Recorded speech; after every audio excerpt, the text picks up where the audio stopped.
We are back. We are back after lunch, and we are going to speak about the media sector, especially with Greg from Wales. So thank you, Greg, for coming from Wales to be with us, and with Cécric to represent the French part. So Greg, I let you the floor. Merci David. Bonjour. C'est un plaisir d'être ici. Merci à Minalogic, David, Kate et l'équipe de m'avoir fait sentir chez moi. C'est incroyable d'être ici. Je vais parler en anglais. Je peux parler seulement un peu de français. Also, hello to Pays de Galles. Hello Wales. Hello to the viewers. A little bit closer.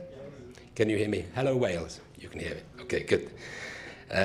So I'm Greg Mothersdale. I work for Cluster. I am a research and development producer. Prior to this work, I used to work with film and TV for 20 years. In Wales, we have a lot of productions coming in at the moment with Netflix, Bad Wolf, BBC, and some lower budget bilingual productions and higher budget bilingual productions as well. The Cardiff region in South Wales is now the UK's third largest film and TV sector and cluster after London and Manchester. So about Cluster, we are a cluster.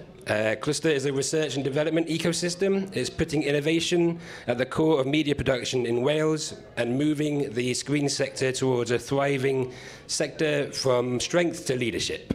The ecosystem aims to replicate some of the advantages enjoyed by the large integrated media companies, and we hope to get smaller companies working together in the same way. We've got projects which demonstrate innovation across the creative industries in virtual reality experiences, visual effects, new online platforms, inclusive services, interactive games, new storytelling formats, and more. We've got quite a few projects. And we also have a green theme of sustainability. Within that, we have a partnership which has got 3 projects we've funded.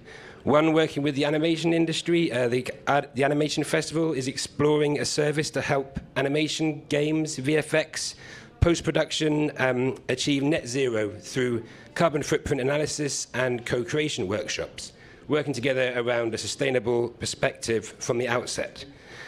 We also have a filmmaker called Chris Buxton. He's developing a radical new approach to making films that transforms their potential impact on the environment by combining green screen filming with motion design techniques and low-cost digital tools. And finally, 7 Screen, a production company.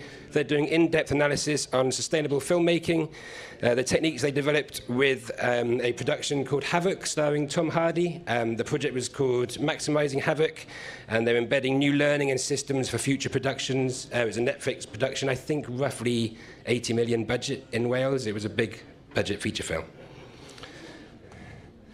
We also fund other sustainability-focused projects. We have Greenwing. They were looking into a consulting and potential digital solutions for green ways of working. We've also got Smart Plan Power Tool, which is all about measuring your energy usage in a remote situation. We hold events. We do animation in the climate emergency. We had great interaction with the BBC, with people speaking about Water Bear, which is an online platform to do with sustainable content. We also had independent speakers there for the event. I also featured on a panel to do with the Royal Television Society called Cup a Load of This. It was a good name at the time. It seemed to get a lot of attention. And we had connections with Sky, BBC, and Welsh production company as well. And then this year, we have luckily been selected by Albert and the BFI to be the pilot cluster for sustainable working in Wales. So with them, we will be working on a transformation plan for the industry in Wales, which will work with Cluster, the Welsh Government, which is Creative Wales, and Film Company Wales, our delivery partners. We will conduct localized data collection and mapping. This will identify film and high-end TV-related services which already exist in the area. They will also highlight service gaps and advance the creation of a location-based transformation plan to decarbonize TV and film production. It's quite ambitious. We're also working with Arab, as you can see. You can see our other partners there. There's a lot of data collection, a lot of work to engage with the industry at the moment. We're about 4 months in, but we're going through training with them, and we're also going with data collection. Next year, we will work out what that data tells us to moving towards a more sustainable sector. And then, excuse me, there we go. We've also got our international work, such as this, coming to Minalogic. We have developing international partnerships with people like Media City in Bergen, MFG Baden-Württemberg. We've also developing relationships with Dublin, Brussels, Canada, France, and New Zealand. To date, the partnerships are going pretty well, and this is a very good experience for introducing ourselves to a different cluster, which is maybe less media-focused, but more technologically focused with creative media here. We hope to develop these relationships further. International perspective is very much at the heart of what we are doing. And then, this is a very quick summary of all the work, so do apologise if this is going too fast. But here are the primary learnings I've made over the last couple of years. 3 Ps. We always need to consider the people, the planet, and the prosperity of both. We should continuously bear these in mind. We need to plan across sector, so not just within the media sector, but with industry, with technology, with infrastructure, with digital, and so on. We need to know what the sustainability plans for energy and water, transport, and waste are going forwards, particularly in Cardiff at first, to the city where we actually are based in South Wales, but then beyond that across Wales, and hopefully helping to engage internationally and beyond. We also would like to know whether tech can really help us in a sustainable way. There is potential there, and we're trying to work out how best to go about this. Examples of this could be, as we all know, remote working, virtual production, interactive tools and content, artificial intelligence, machine learning, power measuring, data gathering and reporting. There's all sorts of things we could be using tech for. But deep down, we've got to remember that there are humans involved, and they need to stay involved. We need to consider freelancers, people on short-term contracts, micro businesses, small, medium businesses, and then the big players as well, such as your Netflix or your production companies that are getting rather well known, like Bad Wolf. We need data-driven production, so any help with data is greatly appreciated. We've got some companies working with us now. We want to deliver on government objectives. And finally, it's not just about how we make shows, but it's the shows we make and what we show on the screen. It's the stories we tell. If we can combine a green way of working as well as showing green stories and green ways of living, then perhaps we've got an optimistic future. In the meantime, we're just going through the data work at the moment, and so far it's been a very positive experience. So what next? So there's a new initiative coming up in roughly September time. It's going to ramp up, Media Cymru. It's a consortia, so working together with broadcasters such as the BBC, S4C, media and technology companies, studios and spaces, universities and collaborating partners. We are developing a resilient media ecosystem in the Cardiff capital region, which is the southeast part of Wales, very close to London by about 2 hours on train, Bristol across the water, and then you've got a lot going on across the Wales, but this is the cluster we're working with for now. The ambition is to make it a global centre for media innovation, one that harnesses our wealth of creative assets, redefines the sense of place within South Wales, and drives sustainable, inclusive and economic growth. It will develop solutions to challenges and opportunities for the Welsh media sector in areas including environmental sustainability, bilingual production, diversity and inclusion, tourism and technology. And there will be new infrastructure, including a world-class virtual production studio and an innovation R&D pipeline that enables the best ideas to become new products, services and experiences which become ready for market. I think I've had my 10 minutes, but hopefully that gives you a bit of an idea of my background. I will be much happier to chat afterwards, and I will now hand over to Cécric to let us know what he's been up to. Thank you so much, Greg. All right. Just a bit of...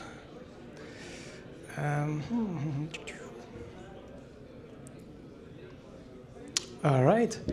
So I'm Cécric LEJEUNE. I'm the co-founder of Workflowers. It's a company I created. The brand was created in 2006 to help the transition between traditional cinema and digital cinema. We recycled the name. We tried to recycle things and be exemplary 2 years ago, because now we are moving to another transition, which is from digital to sustainable digital.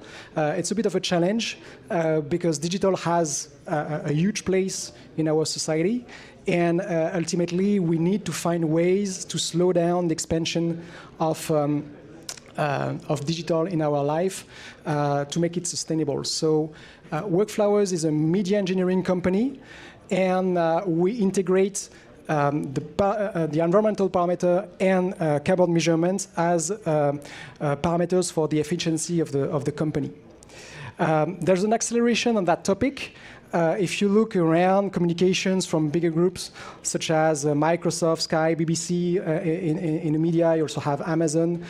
So it's suddenly something that is becoming a political topic, a societal topic. Everyone wants to position, especially the larger companies, need to position themselves on a net zero strategy, but in most cases, they have absolutely no idea where to start from.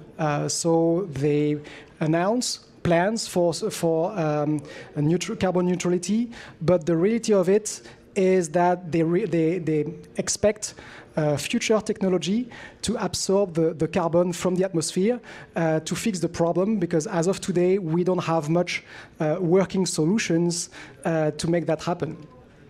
When we're talking about the environment, we have 4 parameters to take account. The first one is the most obvious one, is the climate change. So that is something that in here we see. We have the ice melting, we have the snow, the changing in seasons and everything. A second one that is starting to hit right now is resources.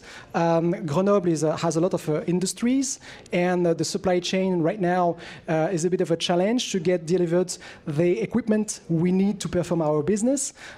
This is not something temporary. This is not something that is because of Taiwan, because of Ukraine, because of all those things are connected together, and it's just the beginning of a major change in the way we work in our society with resources, just because the shortages are expected to stay forever. So we have to get used to that. Then you have legal aspects, especially for larger groups, because they commit and they have obligations for them to show the strategy. That becomes that needs to get into the management of the company, and at some point it also becomes a commercial challenge, because those larger companies acquire from their vendors and the services and equipment, and they have a carbon budget, so they need to make sure that what they acquire fits inside the carbon budget. So all of this gets into a framework that is called the Science-Based Target Initiative, which is something that has been built by the UN, by the Climate Directory Protocol, the Worldwide Fund, to actually validate with scientists the fact that a strategy for carbon neutrality is actually compatible with the Paris agreements.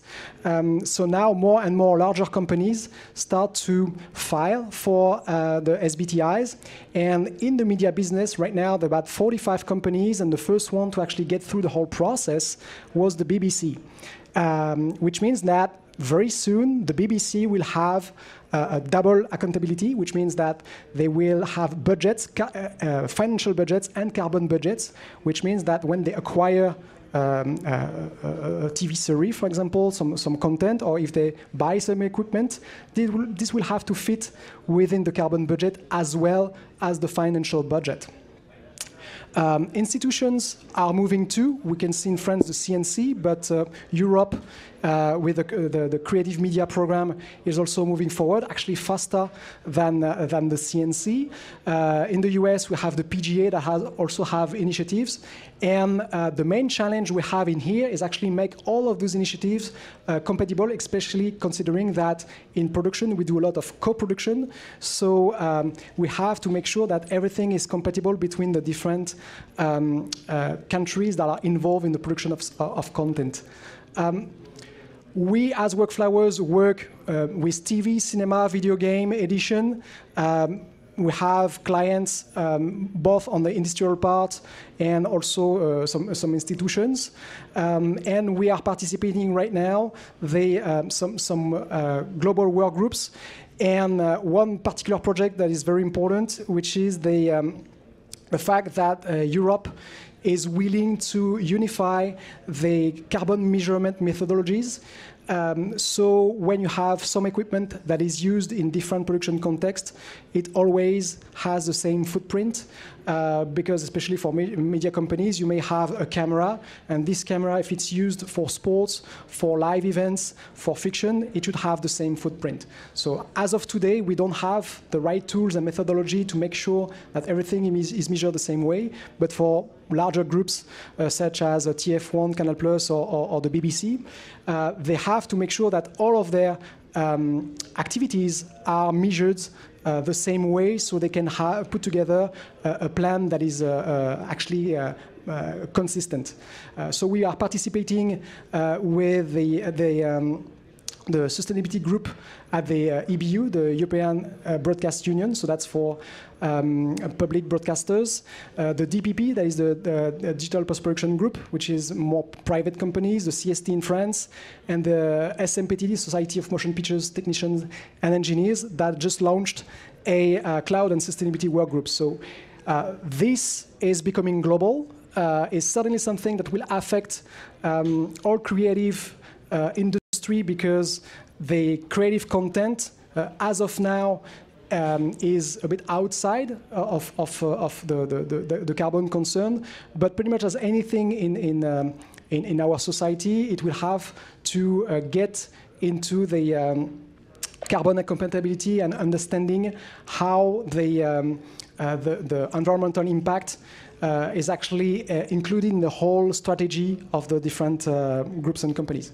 So we are developing a tool that is called Carbon Pilot. So if people are interested, the goal is actually to show how the resources of the company are used within the context of activities of the company. So if we have equipment, buildings, electricity, we can show exactly what is the impact on every single aspect, and we can also modelize and simulate evolution to pilot the strategy of the company on its usage or resource. So what we modelize is actually what we call scope 3. So it means that it's not only the power consumption, it's also the way, for example, the equipment has been manufactured. So and the mixing console in here, for example, is using power, but it took also some material to build, and all of that is actually in our database. But we also take account of the sound mixer that took his motorcycle to get to the place and had lunch. So all of that is actually measured within the whole carbon footprint. All right. Thank you very much. Is there any question in the room? The chat? No?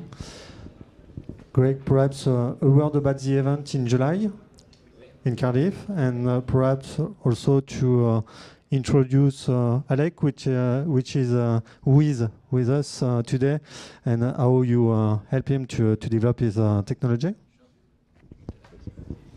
Merci. Yeah, en juillet, in July, we have the Clusterverse. It's a 2-day event, and David is going to join us, which is brilliant news, I believe. And we are going to show the projects we funded so far, which are R&D across all sorts of different parts of the media sector. And there will be an online version of it. There will be a mirror board you can join, and you'll be able to access it remotely. So that's the 4th and 5th of July, if you'd like to keep track of what we're up to. And then with regards to Alec, it's brilliant to have him here. He is here from Triangle, who have got a TV series on S4C, SPEDRAEC at the moment, which will soon to be on Channel 4 as well.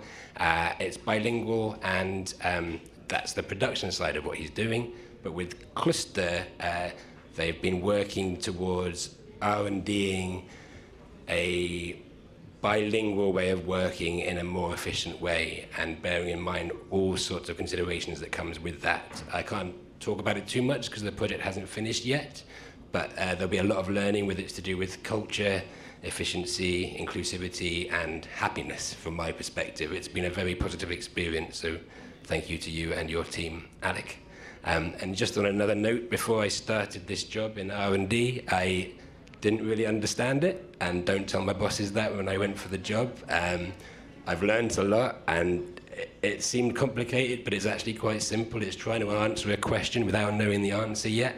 But the questions that we're starting to focus on more and more are environmental sustainability, but as Cécric said, that's also business sustainability and equality, fairness, and inclusion. And if we can use those three things as our baseline to keep bearing in mind, I think that's a really positive approach.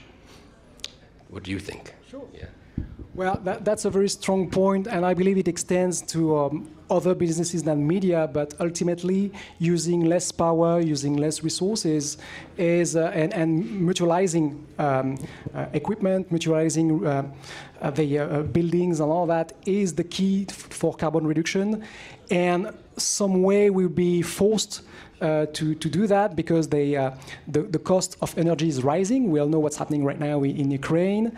The cost of gas, the cost of electricity. Already in Belgium, the cost of electricity went multiplied by 4, by 3 in Spain. So that's the kind of stuff that has impact over any kind of business. So ultimately, now one of the biggest problems in our industry is that in a lot of situations, it was cheaper to buy a machine than actually rethink the process.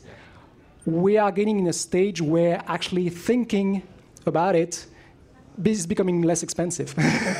So we can start optimizing and say, okay, we won't be able to get that machine. I have clients who can't get the computers for their animation projects because nothing can be delivered before 6 months. And they have to start now. So that's the kind of stuff where they have to rethink, okay, we will use our older computers, we'll change the way the softwares, maybe we use an older version of the software, I think that they start to think because they have no choice. Yeah. And it's a good thing. Yeah. But we have just to be creative about it. And if